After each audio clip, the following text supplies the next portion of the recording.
So, we've been talking about how we model our vocal tract as a tube closed on one end and open on the other. Why do we model it as a tube closed on one end and open on the other? Well, the closed end represents our glottis. You can imagine if your vocal folds are adducted, they're going to be closed. That's like the closed end of a tube. The open end is going to be our mouth opening. This is what we use to model our vocal tract. Now, I'm going to or have talked to you a lot about these things called boundary conditions. What are boundary conditions? That's essentially saying, what are the boundary? What does the system I'm using look like? Well, in our case, it is a system where we have a tube closed on one end, open on the other. Now, I think by now you're starting to realize that I love pressure and velocity. These are forces I talk about all the time, and we're going to talk about how those react in a tube. So imagine I have my tube closed on one end and open on the other, and I have molecules in it, right? So if I'm not making any sound disruptions, those molecules are just equally spaced.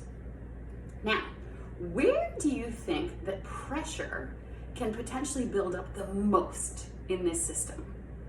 Where can I potentially generate the most amount of pressure in this system? Well, think about it this way. If I push,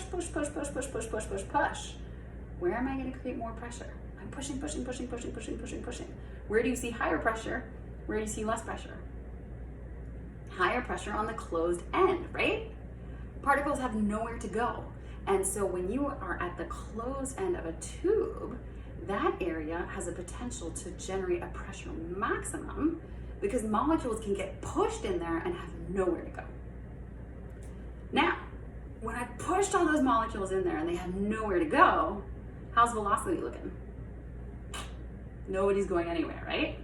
No velocity.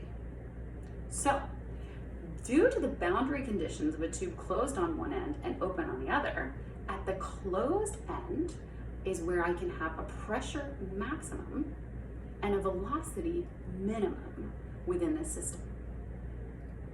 Now, if I zoom over here to the open end of the tube, how do things look? Different, right? So if I think about the open end of the tube, am I going to be generating a lot of pressure at the open end? No, things can spill out. If you create more pressure, too much pressure, they're just going to overflow. We're never going to get this huge buildup of pressure at the open end of a tube. For this reason, the open end of the tube represents pressure minima. You're going to have minimum pressure there because you always have space to move. Which makes me think about velocity. How does velocity look at the open end of a tube?